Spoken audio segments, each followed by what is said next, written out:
$60,000 a year to $170,000 a year very quickly. 8 to 12 last year, $220,000. The highest earning Salesforce administrator.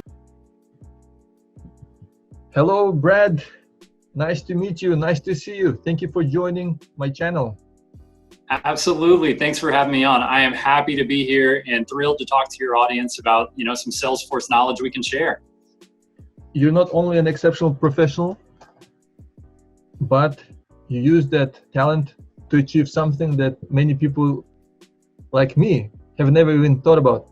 For example, for me, the goal in life has been, let's make an awesome career, let's make a lot of money, generate some passive income, and then I didn't think further.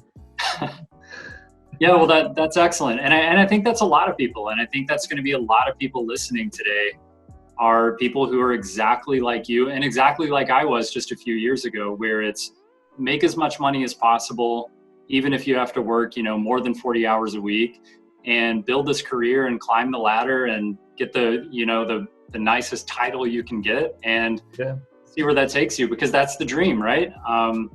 But yeah, I think once I realized that all of those things were achievable, personally, I decided to take it a step further.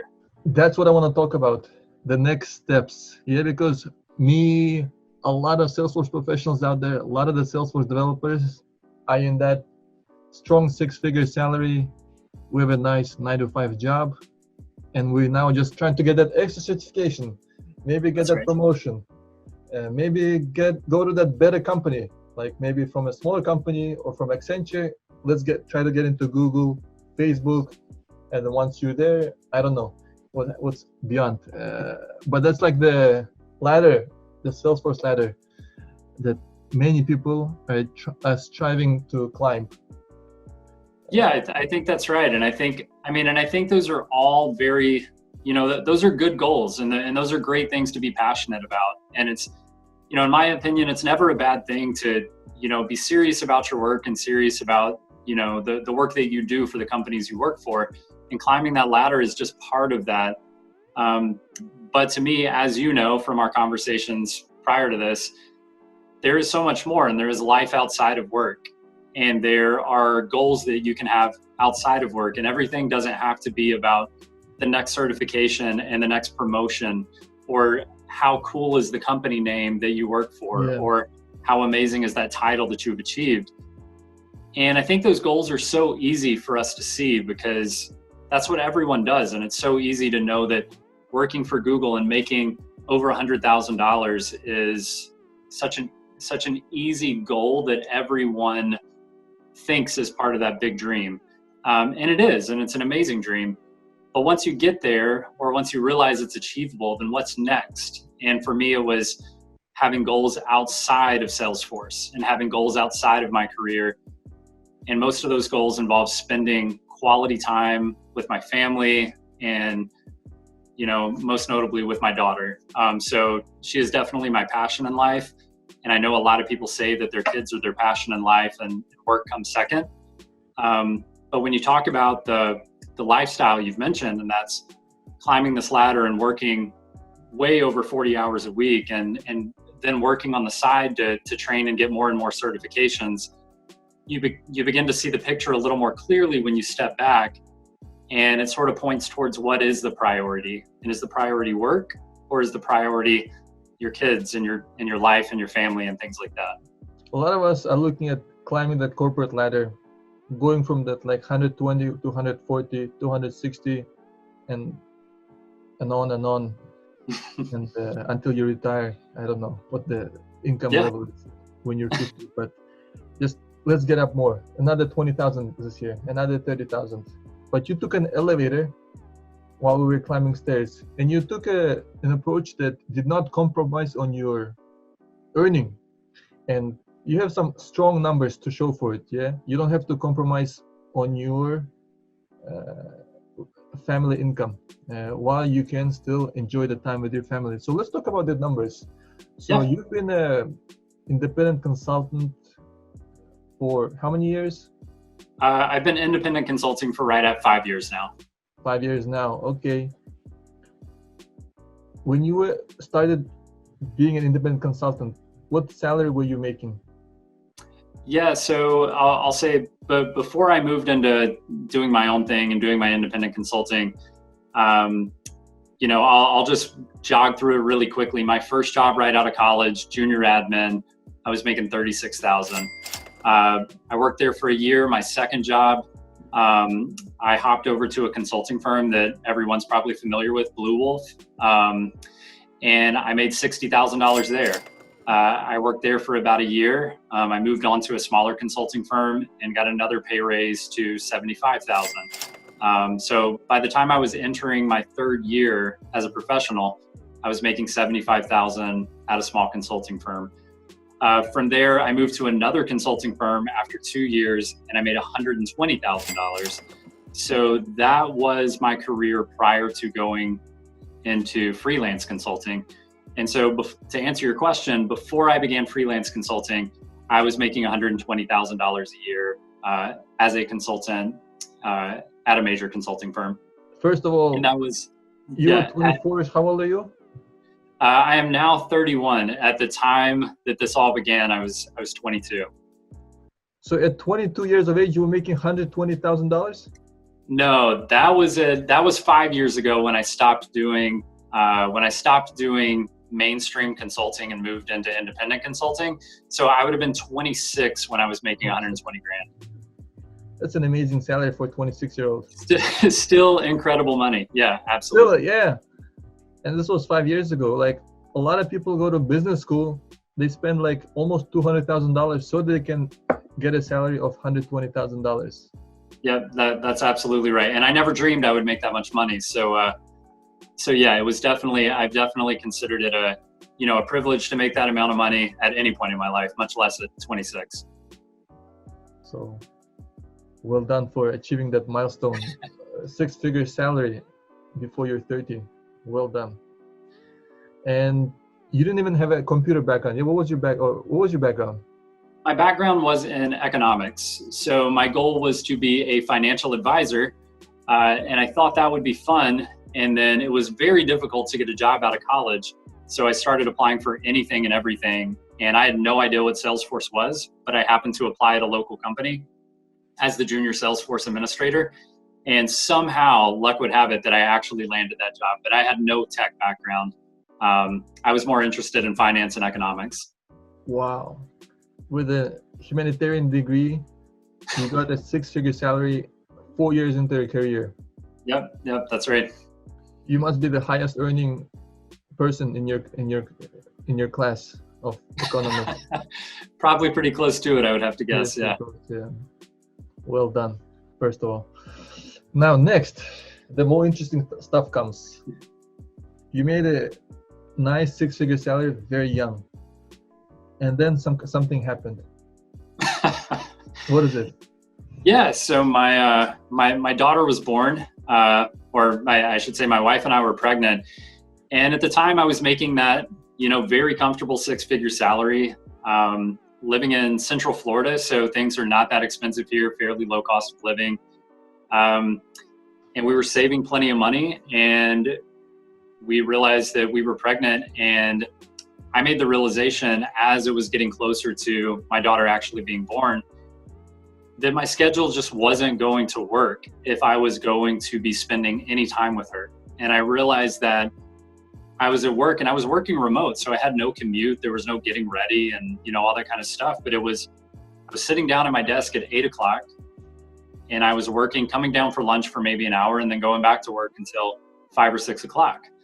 And then I would come down for dinner. And then even after work, a lot of nights, I would sit down because I had a project that I had some deliverables on, or I had some timelines that I needed to meet. So a lot of times, even after 5 or 6 o'clock, I would be doing a few more hours in the evening. And it started to dawn on me that my little girl is about to be born.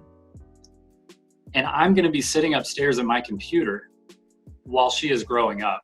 And it was eating away at me. And I realized I've got to do something about this, or this is going to slip away.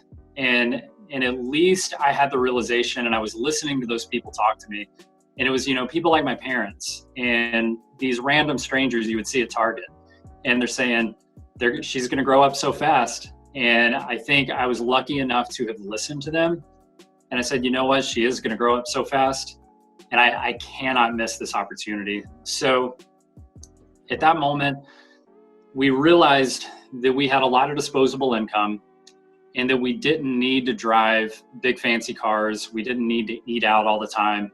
We could cut our expenses, and I could afford to work a part-time job and only make $60,000 a year, and we would be able to afford all of our expenses. So to me, it was a no-brainer. That was a lot of conversations with my wife to talk to her. She was totally on board, but we had to run budgets to make sure we weren't missing anything, that we weren't going to get sidelined financially and end up in, debt, which would just put more stress on us.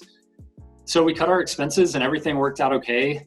And I found a part-time Salesforce job making $60,000 a year as a Salesforce administrator. So taking a huge step back from a career perspective. We just talked about climbing that ladder. And I did the exact opposite. I sort of climbed down off the ladder. And I said, I'm going to work part-time, making $60,000 a year. That'll pay the bills. And I'm going to be there for my daughter, and I'm going to watch her grow up. And that was huge for me. So I switched over to making $60,000 a year, working part-time. Yeah. So that was when a lot of things changed. And that was back in 2016. Were you afraid that you might not be able to find some jobs or gigs so that you can sustain your previous lifestyle? There was some interest there, but it was not at top of mind. When I switched to working part-time, that was not part of what I was thinking about. I was thinking about working part-time and getting the job done. Oh, really?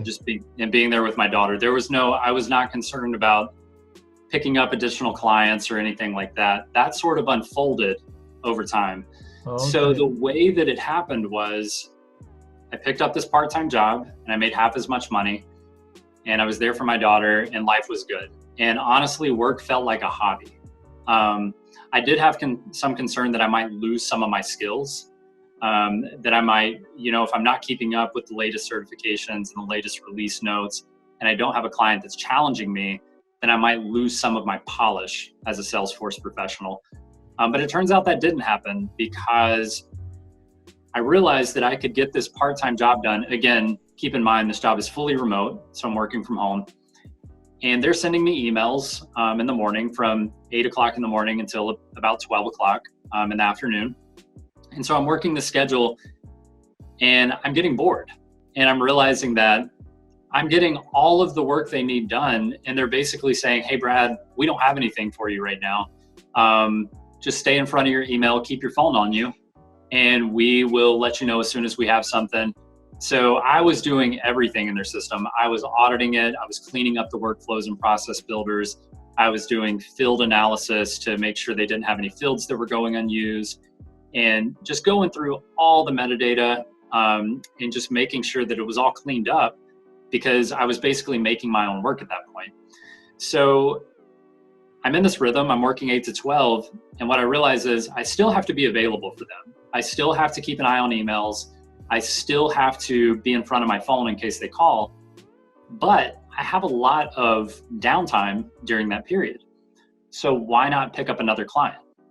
So what I did was I started looking for some work on the side, and I started having some luck picking up clients. And, some of the early on, there were some, stumbling blocks, and didn't quite have the documentation in place that I needed, didn't quite know how to pick up clients efficiently or the most effective way to talk to people. But slowly and surely over the next 6 months, I picked up 2 additional clients and ramped my income up from $60,000 a year all the way up to an average of $170,000 a year very quickly. And I was able to maintain that schedule of 8 to 12. And I think that is the most incredible part, is that at that point in my career, I was working part-time, and still today working part-time, 20 hours a week, making $170,000 a year. Oh, wow. You accidentally became a Salesforce admin. Then accidentally became a consultant. Yeah, you were not planning to be a consultant, just wanted to spend time with your daughter, and then realized you have all this free time. Yeah, that's right. So a lot of this, yeah, and I think you're right. It was sort of by accident. That was not the goal, but I always kept in mind, how can I be more efficient with my time? How can I utilize my time effectively? And when I had that free time in the 8 to 12 window, I didn't sit back and, check my emails and pay my bills and play on YouTube. I decided to see what I could do to level up. And getting a client made perfect sense. So I picked up one. And then I still had bandwidth, so I picked up another one. And that's where I pretty much maxed out was 3 or 4 clients in that 8 to 12 time frame was about as much as I could handle mentally. But yeah, when your income's at $170,000 at that point, I had a lot of friends who were full-time Salesforce consultants working for big firms, and I was making more than any of my friends, and I was working from 8 to 12. And that's still what's happening today. I still don't have any friends who have taken the plunge to part-time work, but a lot of them talk about it. But I think it takes a little bit of courage, and I think it takes the desire, like having a child or having something meaningful in your life to escape to, is that drive you need to take that step and really go for it. It's amazing. You took a part-time job, 60 grand. You were able to get your job done in 1 hour. So you were getting for 5 hours a week, you were getting 60 grand. Yeah, that's about how it turned out. Yeah, I was working about an hour and a half a day at that actual job, at the part-time job, making 60 grand for an hour and a half a day. Yep. That's awesome. Are you still working with this company? I am. Yep. I've been with them for 4 years now. And it's funny. They know what I do. They know what my schedule looks like. They put me on all kind of projects. They've had me doing all kind of Pardot implementations, and now I'm Pardot certified, so I can help them out with that. Bringing in new apps like power dialers and gamification tools. And the fact of the matter is I can work fast enough to outrun anybody else on the project. So they really still can't keep up with work that I get done in the period of time that I'm working. Really? Yeah. Wow. So they know that you're efficient, that you're getting stuff done in half a day. So they're like, instead of let's fire the other developers, admins, let's just pile everything up on Bradley.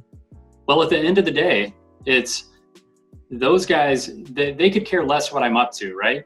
Because as long as when they call and they email, I respond and it gets done on time, they're paying a Salesforce, professional $60,000 a year to manage their Salesforce and their Pardot systems. They're never going to find that anywhere else. So really? They are getting an excellent value, and I get my lifestyle at the same time.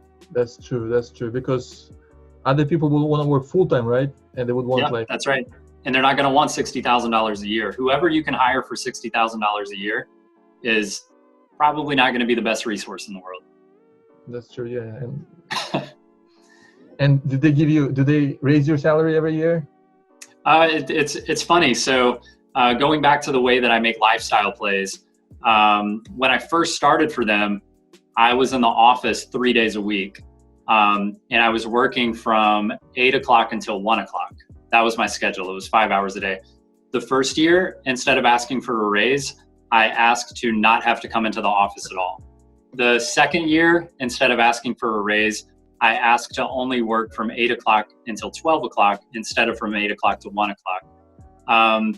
The third year that it would be time for me to have a raise, I said, hey, what I would like to do is go on a year-long RV trip, and I want you guys to be comfortable with that. And I'm going to be driving around in an RV, traveling the country.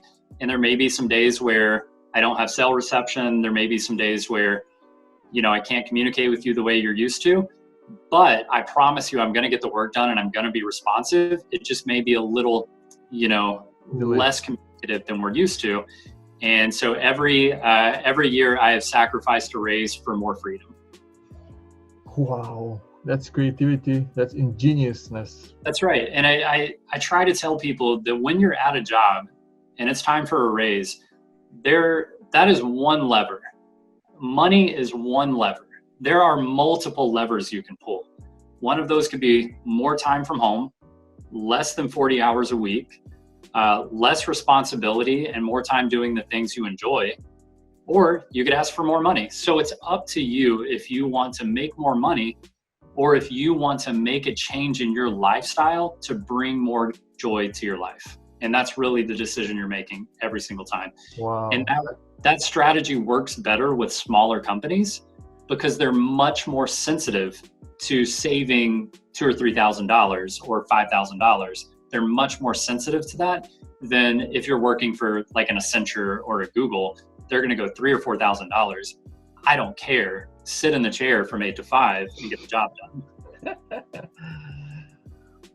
Wow, Brad, you're just. Now I'm thinking, what am I going to ask for in my next? Because getting that, instead of this extra $10,000, $20,000, traveling around the US in RV is so much more memorable, so much more richer. Yeah, that's exactly right. And if you can change your mindset to stop thinking about money as something to buy more and more stuff with and continue to increase your lifestyle, I think if you take a step back, you're going to find that depending on where you live, you're going to probably make $70,000 to $100,000, and that is going to be enough to sustain an incredibly luxurious lifestyle compared to the rest of the world. And even in the United States, $70,000 to $100,000 is a luxury for most people in the United States, much less the rest of the world. And if you can understand that having a nice home and having a couple of nice cars and being able to go out to eat once or twice a week is enough, and that is an extremely luxurious lifestyle, you can then, anytime you're going to make more than say $100,000, trade that to get time back in your life and to get value and freedom back into your life so that you don't have to wait until retirement to do all the things you have on your bucket list. You don't have to wait until you're 3 weeks or 4 weeks of vacation, if you're lucky, to do all the things that are on your bucket list. You can do those things in the afternoon after you get off work every single day. Oh my God, Bradley. I think I need to write a script for a movie about. Well, I like to think people would watch, but unfortunately, they probably just want to know how to make $170,000 working 4 hours a day, because that means they can make $340,000 working 8 hours a day. So that's probably what most people are going to latch onto. But we'll see. Hopefully not. So what are you going to think you'll ask for next time around? Do you have a plan? That's funny. I talked to my wife about that because at this point, I'm very comfortable with the amount of time that I work during the day. Like 8 to 12 is a very healthy lifestyle for me. And that gives me 12 until 10 p.m. to do whatever it is I want to do with my family and spend time with, for myself. I don't know that I would see a lifestyle boost from only working until 11 o'clock or 11:30. I don't know that would help me at this point. So yeah. What am I going to ask for next? I've talked to my wife, and I think I might actually ask for a raise because that's all there is left to ask for. There's more. I'll give you ideas. Yeah, I'll have to come up with some new ideas. Travel Mexico or Asia or Europe. Go around the world. Well, I can do that now. Now I can do that because we have the agreement in place. So I can do that whenever. But yeah, you're right. If we can kick this COVID situation, we'll definitely be doing some more traveling. Wow, all right. Okay, you're getting a fun life. I really want to travel the US, and I want to taste new things, see new things, and I want to do it with my kids. But I never thought I thought I could only do it during the summer vacation. No. Yeah, you can do it every day. Yeah. Every day. Cool. All right. So you have a good lifestyle. Also, you have a good income that can sustain that. So you went from 120 to 60, then you bounced back to much higher than what you had before. So that's exactly right. How did you go from 60 to 170 within Like what, 12 months? Yeah, it was actually short of a year. Yeah, but yeah, we can call it a year to make it safe. So yeah, you want to know where the other $100,000 comes from, right? $110,000. Okay, 110. Let's leave Like a full-time salary of a full-time, like a Salesforce developer. Yeah. All right. Yeah, so we can talk about that. So what you have to start doing is, number one, the value that I had was that my expenses were low enough that I could afford to make less money for a short period of time.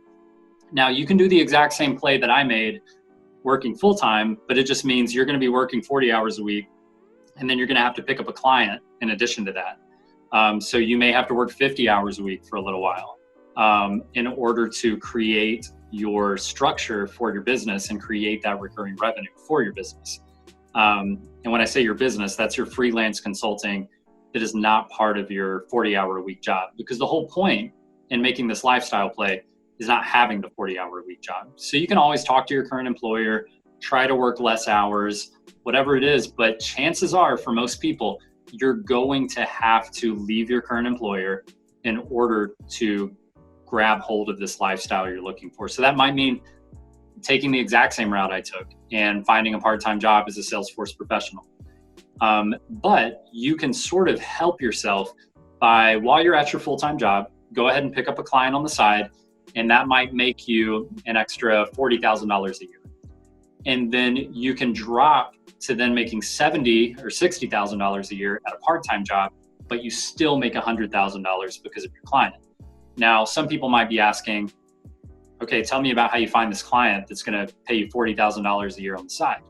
So there are a few different strategies to finding clients, but effectively, if you want to make $40,000 a year, you have to work what comes out to about 25 to 30 hours a month for a client.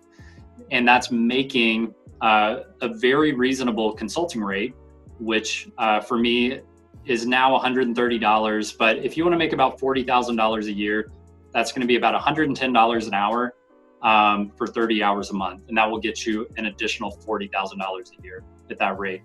So you can charge a very reasonable consulting rate of $110 an hour, where the firms are charging $175 to $225 an hour, depending on, the type of work being done.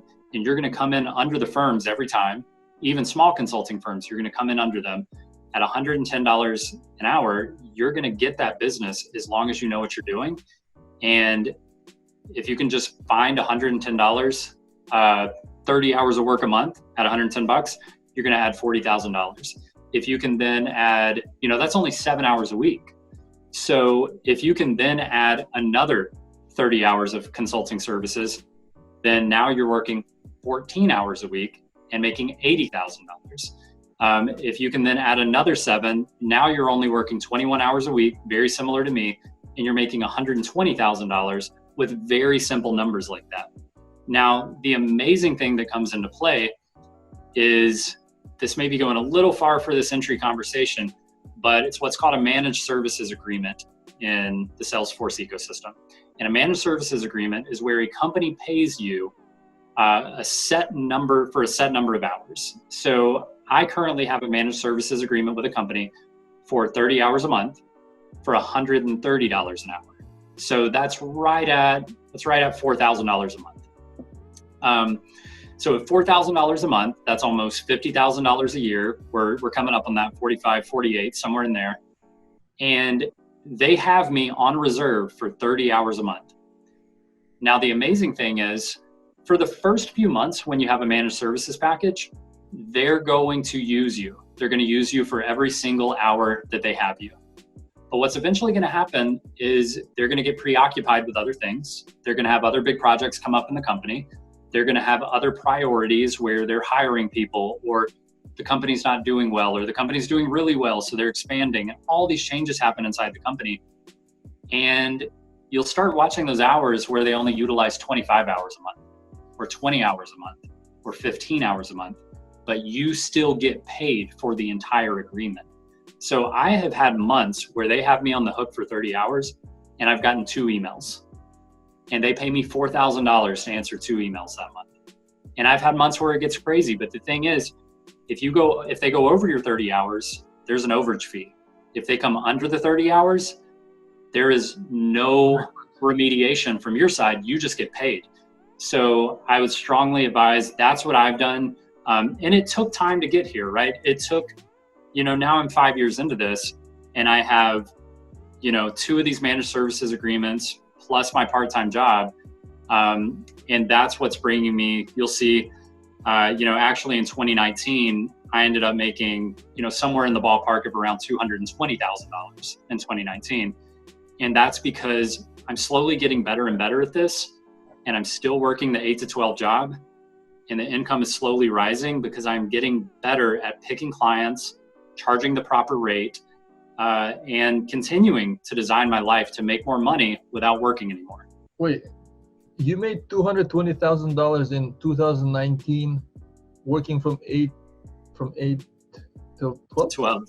Yep. Really? 8 to 12 last year, $220,000. Yep. Whoa. That's like, if you're a full-time employee, that's like almost $500,000. Yeah, that's right. So yeah, I mean, I guess you could ramp that up and work 40, 50 hour weeks, and yeah, you could be making, 400 grand plus on a good year. Yeah. Wow. I guess at some point, yeah, go ahead. No, you. Yeah, I was going to say at some point we should probably bring up that I'm not a developer. I don't know how to do development work. So you don't have to be a developer to see these numbers. So Bradley, you made $220,000 providing managed services. So what kind of services do you provide? This is Apex. Is this you making Lightning Web Components, Visualforce pages? I don't know, integrations. Why would people pay you this money? What's special? Yeah, so they pay this amount for it's a level of trust. It's a level of professionalism. And it's a knowing that I can get the job done and I'm confident to get the job done. And I can come in there and you have to grow your clients and you have to grow trust. And that means that the first contract you have with someone might be a 20 or 40 hour contract that is a test run to see how you do and see if they like you. And those are ways to build trust. Like a simple way to build trust with a client that seems apprehensive is, hey, we're not sure if we want to hire you for 30 hours a month for a 1-year contract. And they might want to walk away. And you can say, hey, I get it. You're not comfortable with that. Let's do a 20-hour contract. You can test drive me for the next 3 or 4 weeks. See if you like it. If you love it, you just got a deal. If you hate it, walk away and go hire whoever it is you want to hire. But there's no reason they shouldn't test drive you at that point. And the truth is, the client that's paying me $4,000 a year, it's just like the part-time job. If they're paying me $4,000 a month, $48,000 a year, they have a Salesforce professional that they can lean on, and it keeps them from having to hire a full-time Salesforce professional. And if I can fill that void for them, then they are, instead of paying somebody $100,000 a year, they pay me $48,000 a year. The job gets done. I make a ton of money doing a lot less than 40 hours a week. They save a ton of money because they're willing to listen to a unique idea. And you can prove that to them with a quick 20-hour, 30-hour contract to get them under your wing. So what do you do in this managed services? What do they get out of it? Just like your current company, you said you just part of those services? Yeah, we're talking about, these are effectively administrative services. Like I said, I don't code, but I am very good at what I do.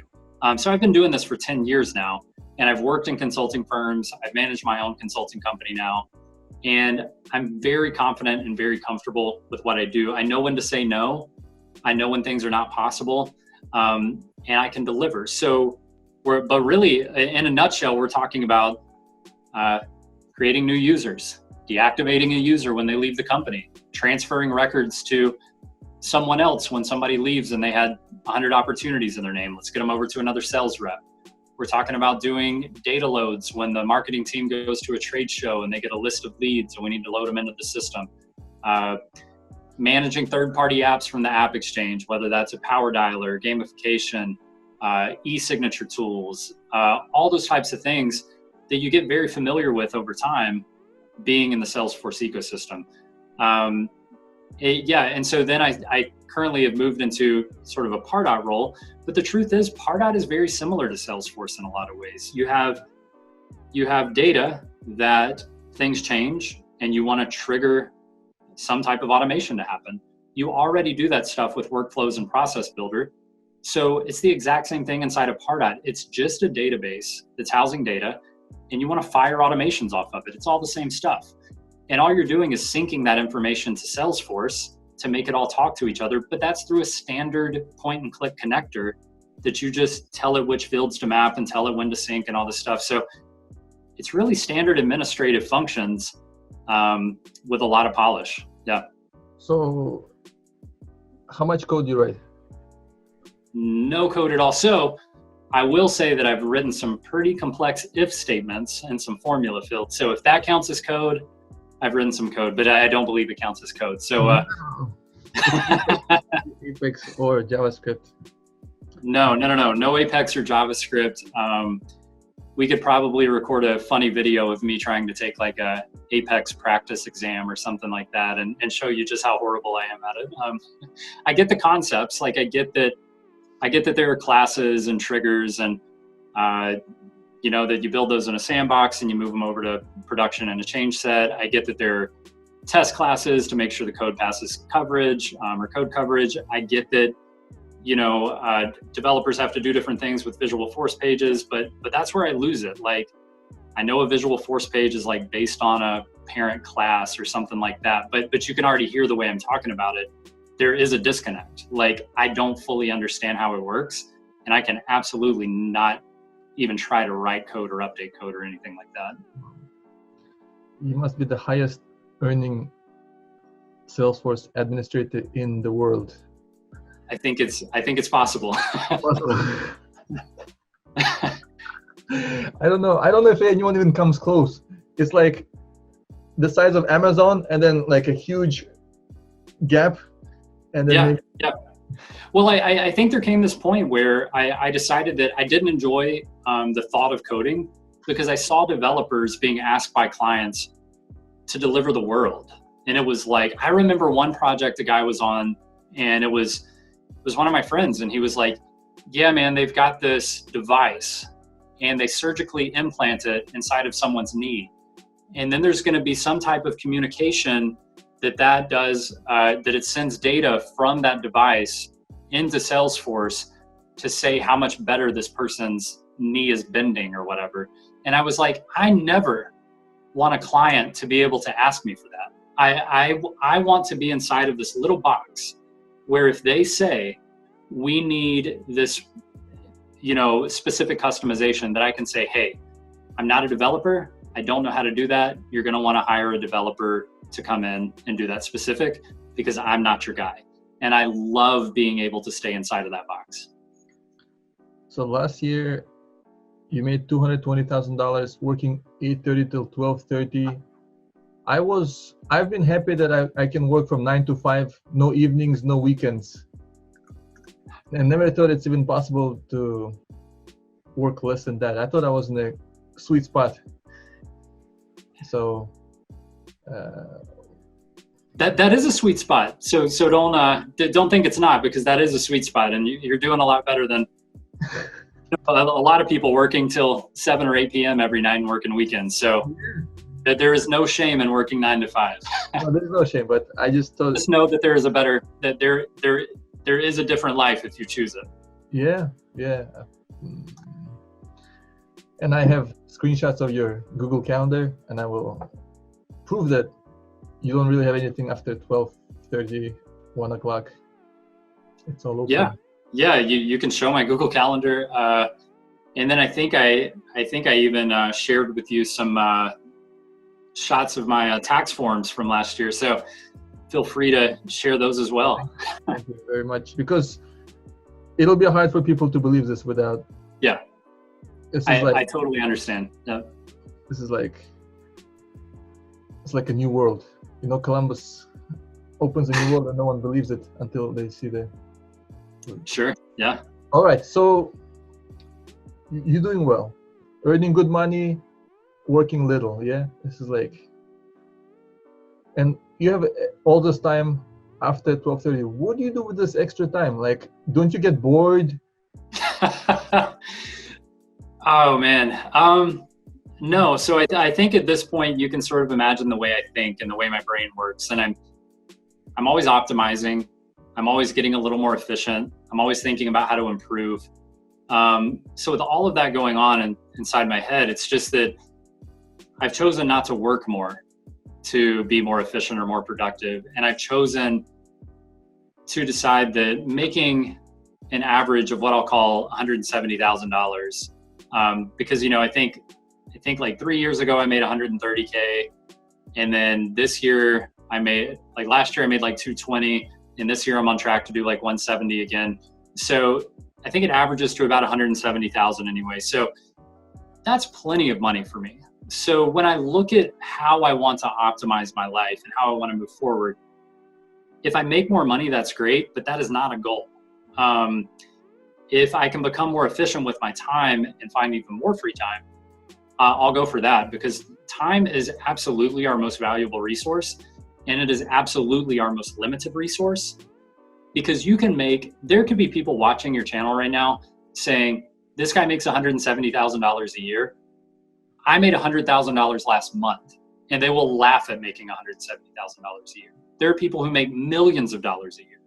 So it's all relative, and money is effectively infinite.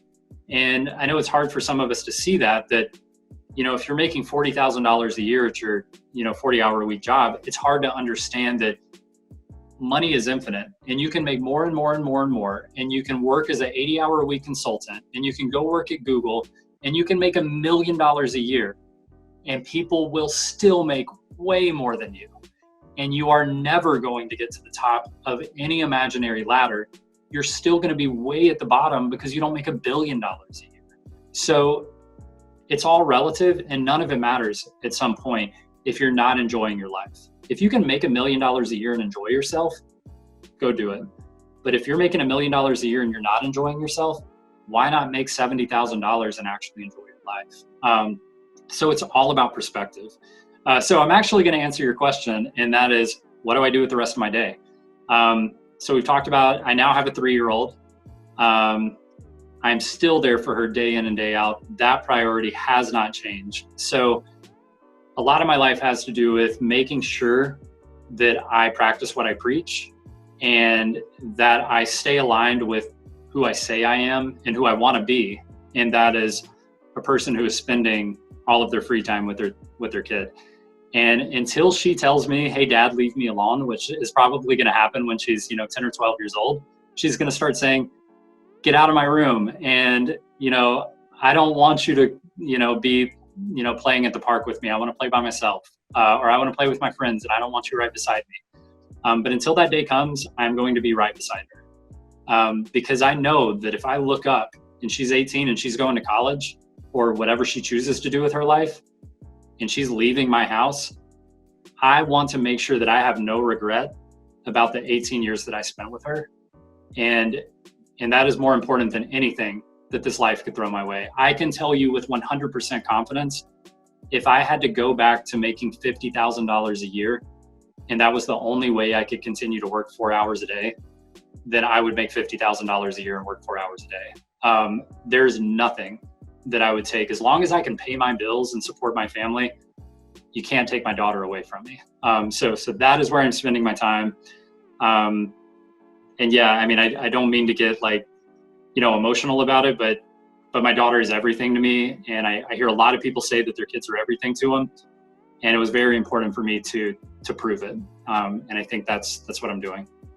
Yeah, my daughter is very important for me too. I was thinking of sending her to a very nice boarding school. Okay, all right. Sorry to laugh. No, you all right. Go ahead. And she'll be around very smart teachers and like some of the smartest minds in US maybe. Yeah. And then it's a very nice building, very nice scenery, like in New Hampshire or something, where there's good boarding schools like Phillips Exeter Academy. Why can't you do that? You make a good money. You can afford a good boarding school for your kids. Yeah, I think it's all about what your values are. And I don't think that there's a right or wrong answer. And I remember trying to talk to people about saying, like, to me, I wanted to do 100% as a parent. And 100% as a parent is not a defined textbook definition. There is no definition for what it means to be a 100% parent.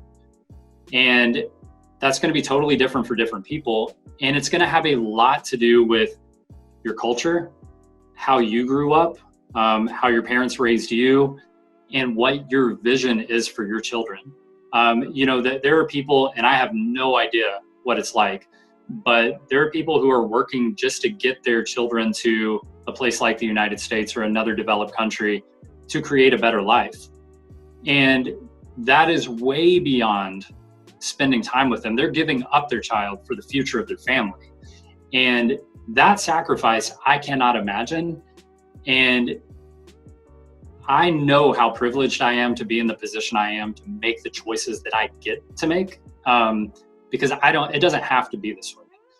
And I think that's what I'm trying to show people, is that if what I'm talking about is something that would be desirable for you, then there are ways to do it. And we can talk about how you can do that. If you are working to get your kid, and that's a totally different side of the spectrum for me, like getting my kid to a boarding school would never even be part of what I think about, because I would rather send them to a school that only does half days so that I can get her back at the same time that I get off work. So I think it's all about values, and it's all about the way that we see the world and the way that we see things that are valuable. Because yes, I could send my daughter to a boarding school. I can absolutely afford to do that. And she would be educated very well. And she would probably be diversified culturally very well.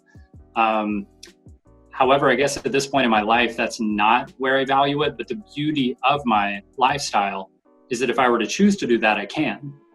But if I want to choose to homeschool my child, I can. Or if I want to choose to let her go to public school or a local private school or anything else, I have the freedom to do anything I want to do. I'm not roped into a specific decision because of my lifestyle. So if I'm working 9 to 5, a lot of those options go out the window. So my parents worked a lot, yeah? I was born in 1985. In the time it was Soviet Union. 1991, Soviet Union fell apart. It was a huge upheaval, economic, like inflation, crazy inflation, a lot of unemployment, like all these state enterprises dissolved. And my parents were working, hustling all the time. And I just grew up on the streets, like with kids. And I turned out okay. And yeah, I would say so. I agree. Hopefully. And you also probably, your parents had a 9 to 5 job and you turned out okay too. So yeah. What's the problem you're fixing? I don't see a problem that you're tackling by spending more than most people spend with their kids. Yeah, I think that's an absolutely fair question. What is the problem that's being solved? And I don't know that it's necessarily a problem. It's only a problem if you have a problem with it, right? And if you don't have a problem seeing your child and it's not even about children, truthfully, it's about what are the things you value in life, and are you spending your time doing the things you value? So that doesn't have to be kids. For me, it's my kid. That could be traveling the world. That could be spending time with your aging parents because you're not sure how much longer they're going to be here. That could be taking care of a friend or relative who has major health issues. Or things like that, where we get back to time is your most valuable resource. So the more time you have that is flexible and you're free to do what you want with it, the better prepared you are to make those decisions.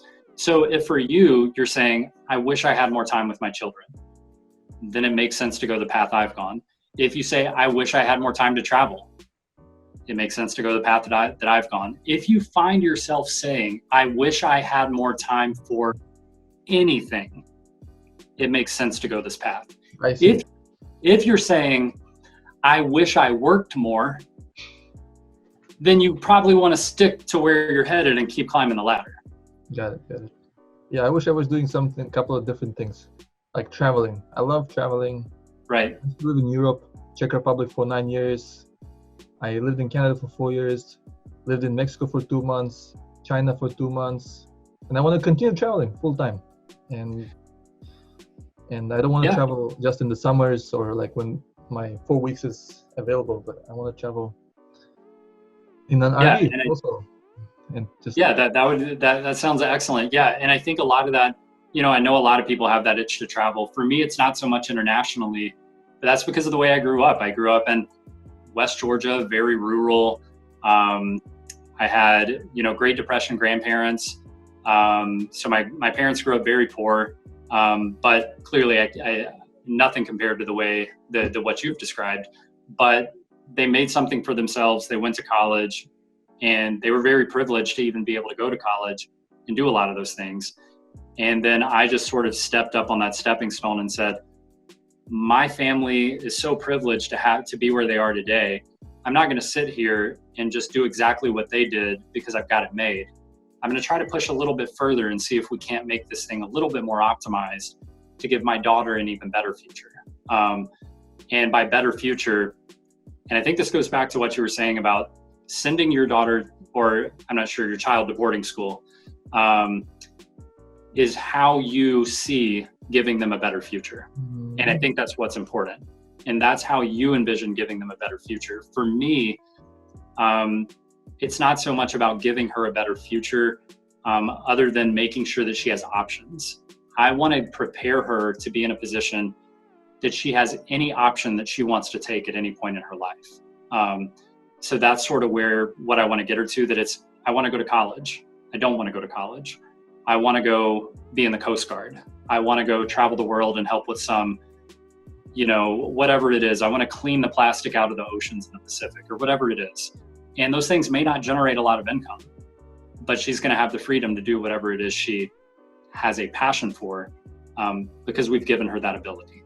So you have this extra time, you spend it with your family, especially your kids. Like if I had more time with my kids, I don't know what I would do with them. Like, sure. Like take them to a park. I think about it. Yeah, I want to take them, but I don't know what to do. I think they will be bored with me. They would rather spend time with their friends. Like, okay. What do you do with your kids? Yeah, so I pretty much just wrapped up a day just like this. So I worked this morning from 8 to 12. The only difference in my day is this interview tonight. And other than that, I got off work. And it all comes back to your values. So, and there's no right or wrong in that. And one thing that I value is reading my daughter a story and putting her down for her nap. So that is a huge value to me. And so when I get off work, I eat lunch with my daughter, and we joke around and we horse around and we play with our food and do all the things we're not supposed to do. And then mom gets us in trouble. And then we go upstairs and we get to read bedtime stories. I brush her teeth. She takes a nap. And then an hour later, she wakes up and it's around 1 o'clock, 1:30. And with the rest of the day, we're swimming. We're in the neighborhood. Due to COVID right now, we're confined to our neighborhood. So we're swimming in our backyard pool. We're watching, movies on TV, and talking about them and laughing together. And those are the things that I get joy out of, is when I hear my daughter laugh when we're watching a show, and I get to, mimic whatever was said so she laughs again. Those are the things that bring me so much value. It's like somebody says something funny on TV and I get to repeat it and hear her laugh again. Those are the things that if I was sitting at a desk at 2 or 3 o'clock, instead of downstairs laughing with her, those are the things I would miss. And for me personally, I would really struggle with that. And even from 8 to 12, when I hear my daughter burst out laughing downstairs, I know I just missed something. And that's something that I'll never get back. So that's what so we're going swimming, we're going on golf cart rides, going for walks,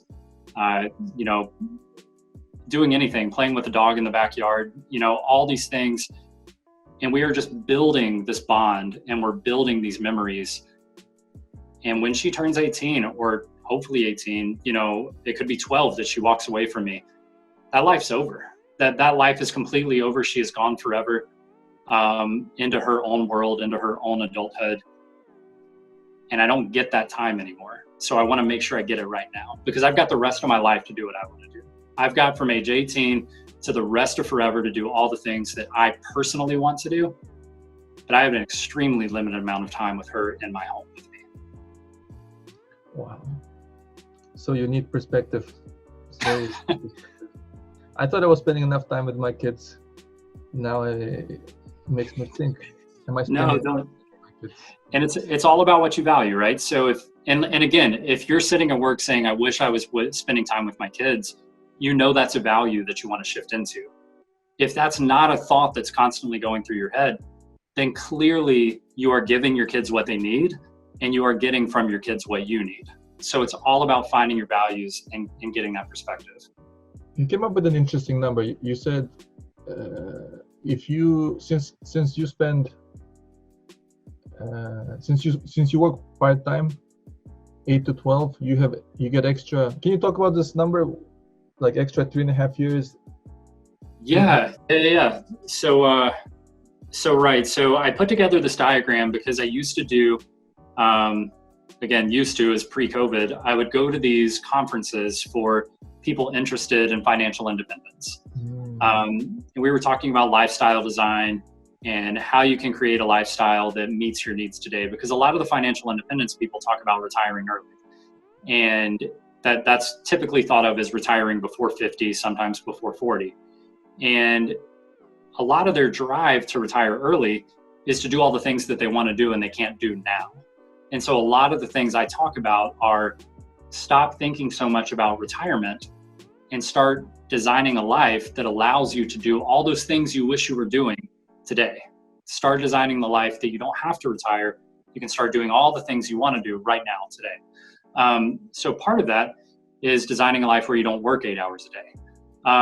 So effectively, hopefully we'll have the diagram up, and what you're going to see are these blue X's, and behind them you're going to see. Why don't I just share the screen and you can annotate it, and it'll be easier for. Okay. Yeah. All right. So here we're recording the screen. There you go. You can turn on this annotate thing and just, if you want, or you can. Okay. All right, so actually I am on my phone for the screen share, so I will talk over it and that should be easy enough. And right, you can tell me who you are. So you're gonna see this diagram here, which effectively has 12 rectangles in the back with all these little dots. And if you pause the video and zoom in, you'll actually notice that all those little dots are a tiny little baby icon, because again, a lot of my vision is around my child. Didn't notice it was So yeah, you'll notice those are all tiny little babies back there. And on top of those, you're going to notice a series of these big X's. And the blue X's are the amount of time you miss with your child. And again, make sure you consider this for everything. The amount of time you miss traveling, the amount of time you miss with your aging parents, the amount of time you miss with your friends. This is the amount of time you miss doing any of those things you value because you are working part-time. So the blue X's are part-time 8 to 12 work. Now, the red X's are the additional time you miss out on by working full-time. So I want to make sure that's understood, that effectively by going into an 8 to 12 job, you are clawing back all of those red X's. And you quite literally are going to get back 3.3 years of whatever it is you were wanting to do. And I think I'm looking at that correctly. It's 27. It's actually, it may not be 3.3 years. It's right in there somewhere, but it's right around 30% of your time you're going to get back. So that you don't spend this 3.5 open years, you get to spend 7 open years out of those 12. And the point of this, and I think it may be a little confusing, a lot of people are probably thinking, well, why are there not 5 red X's if there are 5 blue X's? Because he's working half the time. And that's because in this diagram, there is math behind it. And there is an assumption that everyone still has to get ready for work. Everyone still has to commute to work. So this doesn't apply. You have to keep in mind, this is for presenting to your average person who's not working 100% remote. So this is for a typical day job. Let's assume the part-time person still has to commute half an hour each way. They still have to get ready for work every morning and do all those things related to work. So it's not quite half the time, a full 50% of the time you're clawing back. But if you are at home and you are fully remote, you quite literally will be clawing back twice as much time, So it'll take a second to digest it, but effectively each one of those rectangles is a year of life. And by working part-time, you are going to work 5 years. If you do the math, if you say, what I did was I said an average full-time day is 10 and a half hours. And that's because you're working from 8 to 5. A lot of people like to say 9 to 5, but there's a lunch break in there. You're working 8 to 5. It's encompassing 9 hours of life. And then you are driving back and forth to work, an average of half an hour in the United States each way, so an hour a day. So that's 10 hours a day. And then you're probably spending 15 minutes getting ready for work and 15 minutes coming down after work, getting undressed, changing into your day clothes, all that kind of stuff. So work actually encompasses 10 and a half hours a day for a typical 9 to 5 job or 8 to 5 job. What does this 8.3% designate? It is a percentage of the 12 blocks. So 8.3 times 12 would give you roughly 100%. Okay. 12. So that is the percentage of time in the first 12 years. So to me, this was the first 12 years of my daughter's life is represented on this graph. They're 100% available. However, due to work, I'm immediately losing 3.5 of those years. Or sorry, I immediately am only left with 3.5 of those years. And due to part-time work, I'm losing 5 years. But full-time work, I'm losing about 8.5 years. So I would much rather claw those 3.5 years back.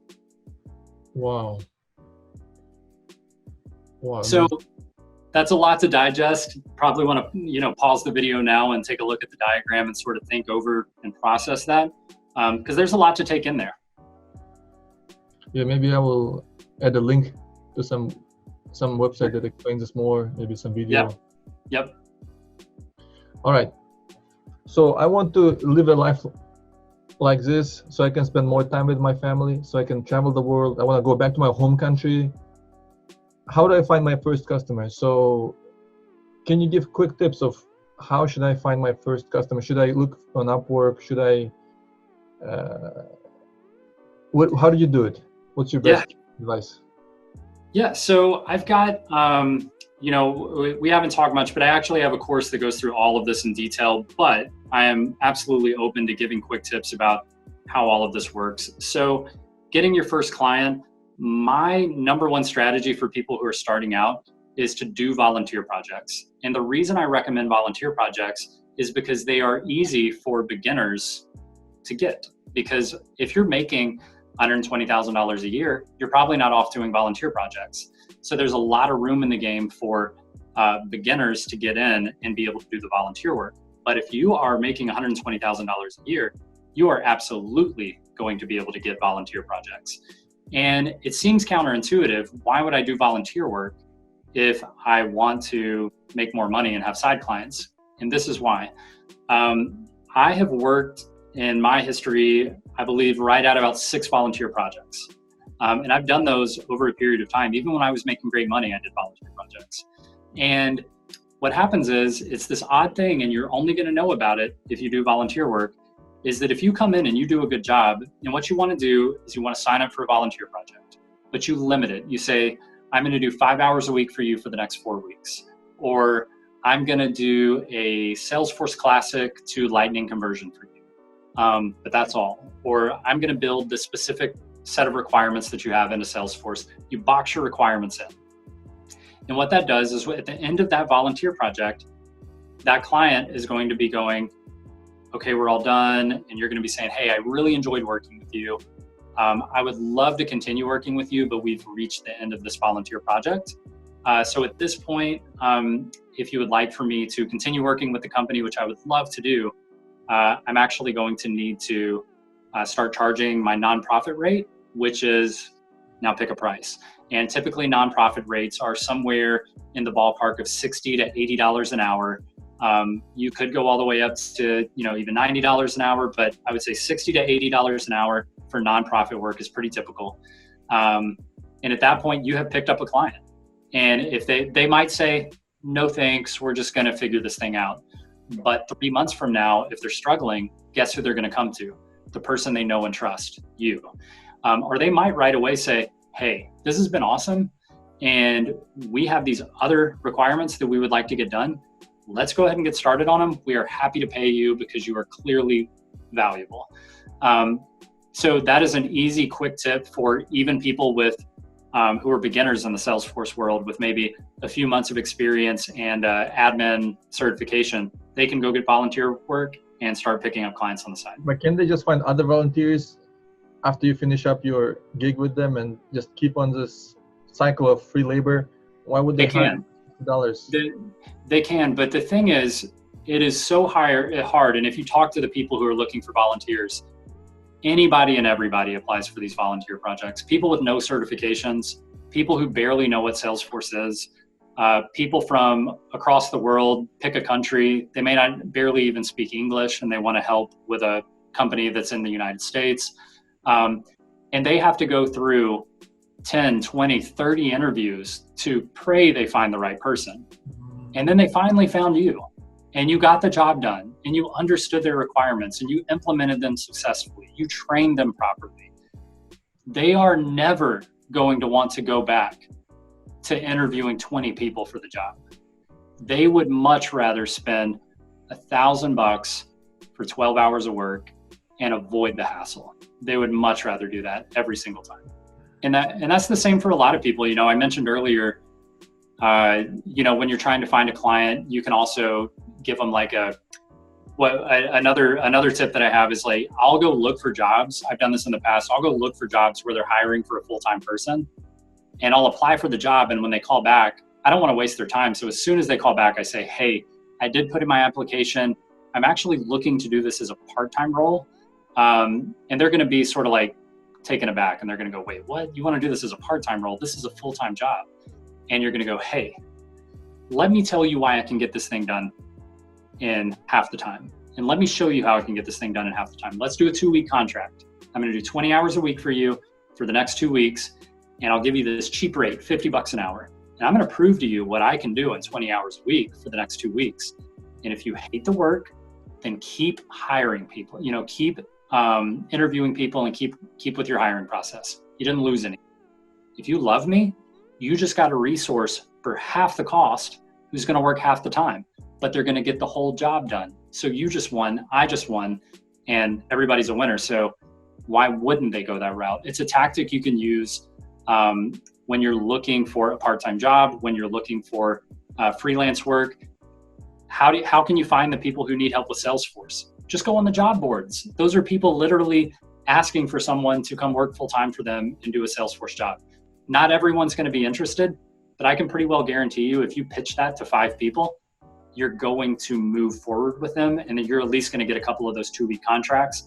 And if you start getting the 2-week contracts and they're like, no thanks, it might be a you problem. It might be you might want to polish your skills. You might want to ask them why they didn't move forward with you for the part-time job, and figure out what it is that you're missing.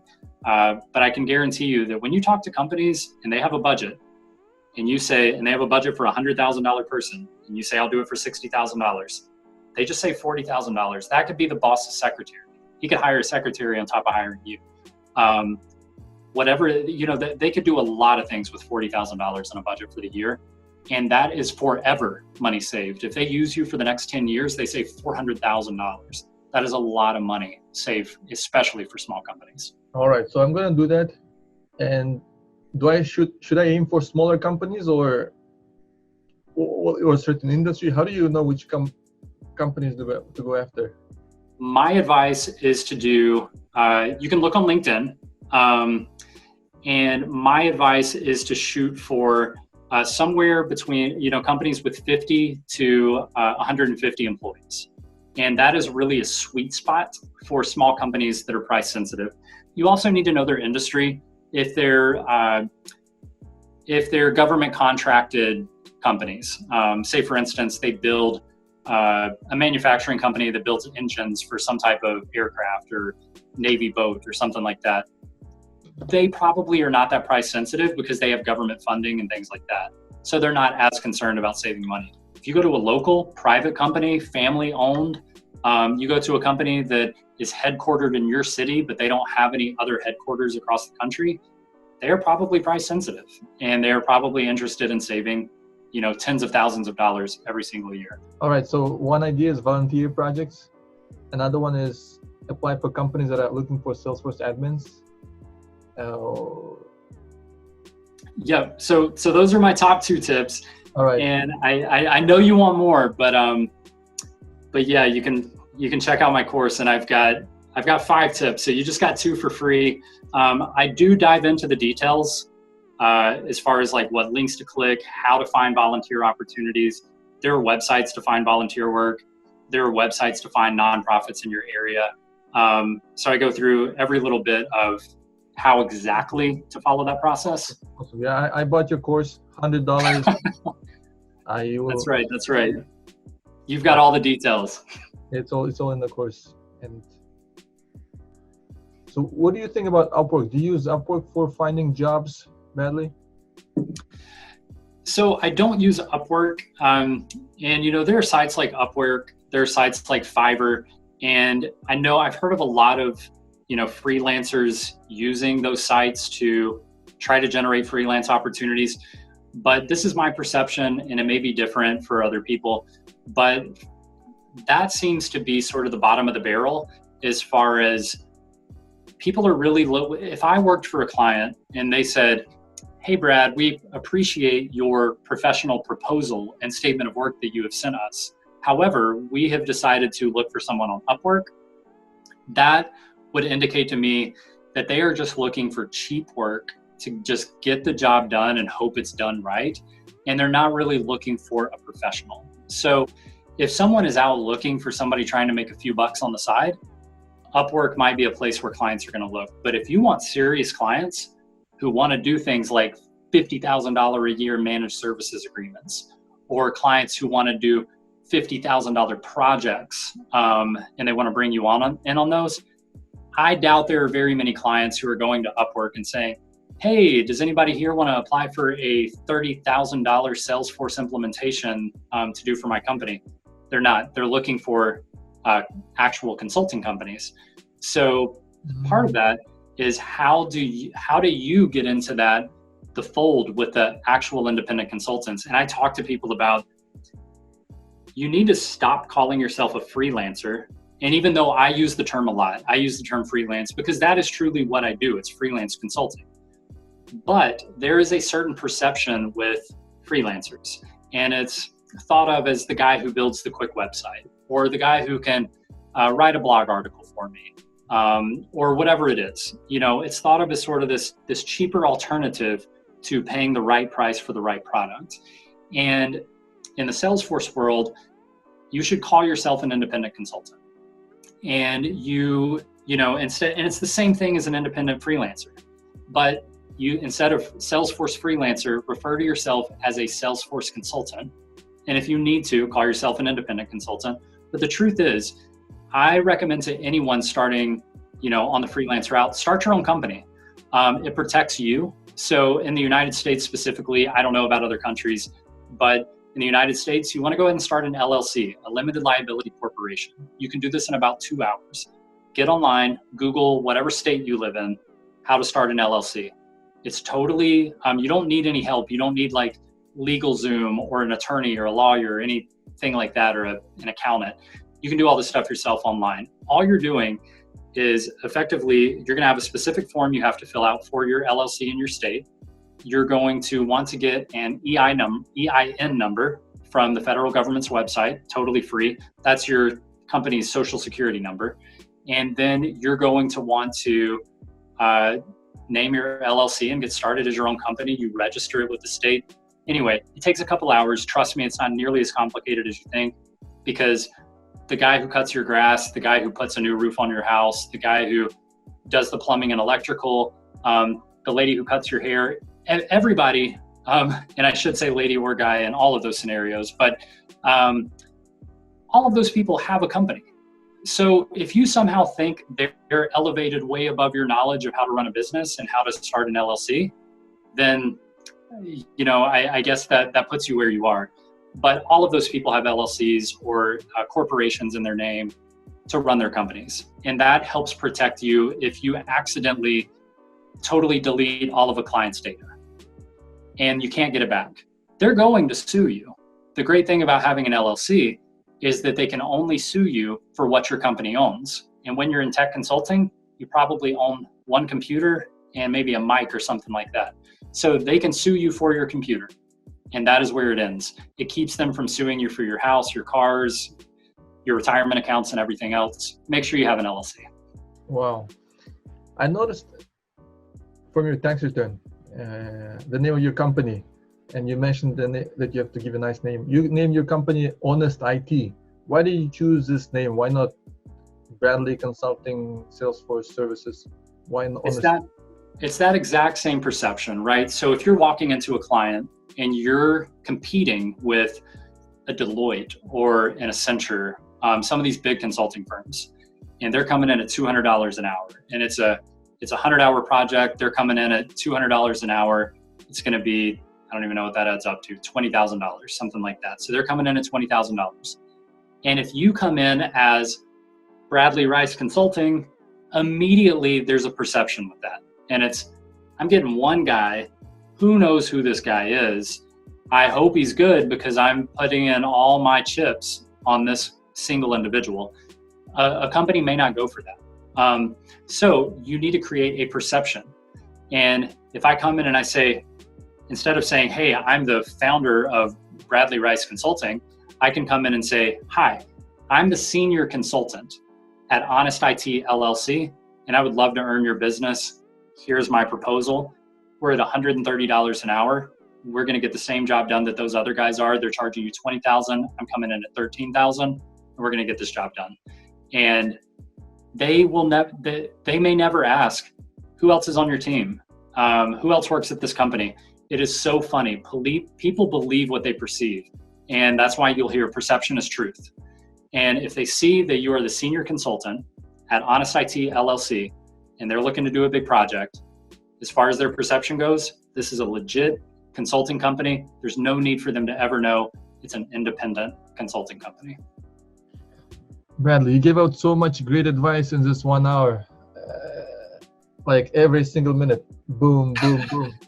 Are you not afraid that there'll be like other people taking your advice and starting providing managed services, starting to volunteer, and then maybe eat into your stable income that you've built up over the last 5 years?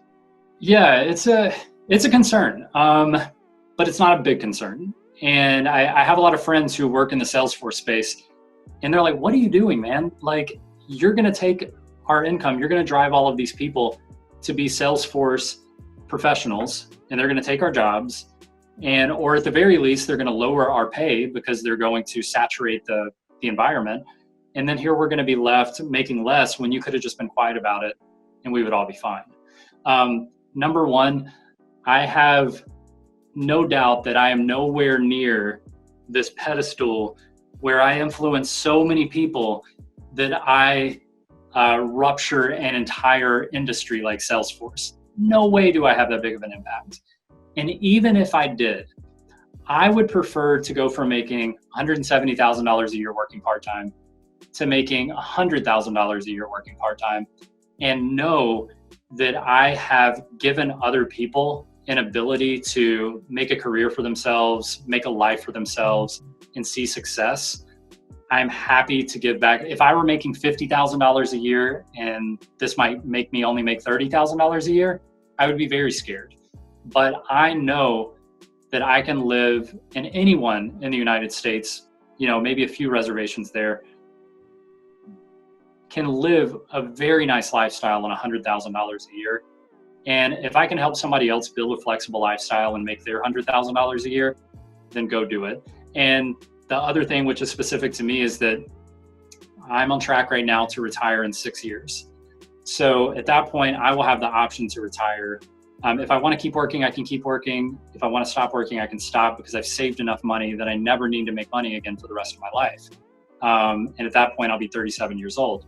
So that's already in place. So for me personally, I'm not too afraid of people coming into it today and impacting me over the next 6 years, maybe a little bit, but they're not going to wipe my job out. because I'll be the guy, right now I have 10 years experience, and the people watching the video today getting started are going to start with 0, and they're going to have to work their way up to where I am. So I'm personally not concerned.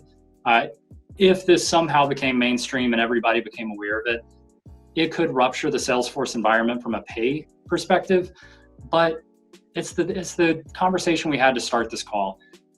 And we're also concerned about making 200, 220, 240.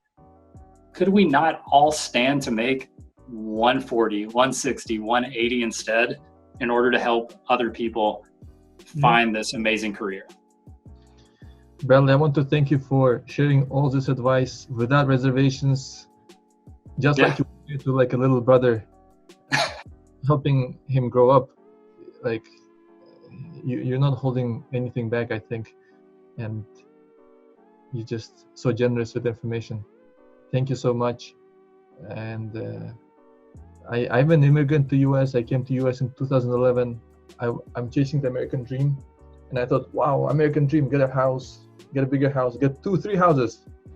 And now I see there's another dream, the Bradley dream. Well, I really appreciate that. And yeah, and I think you are living a dream, and you should absolutely be an inspiration for a lot of people that are following your story and where you come from. And I think there are a lot of dreams out there, and a lot of people have a lot of different dreams. And I just hope that if this resonates with people, that, reach out to me, find me on Facebook, find me on LinkedIn. If you're interested in being a freelancer, check out the course. But there are a lot of dreams out there. And if this resonates with you, then don't turn off the video and walk away and continue your life. At least try to figure this thing out and see if it's something that you could fit into your life. Don't walk away thinking it's too good to be true.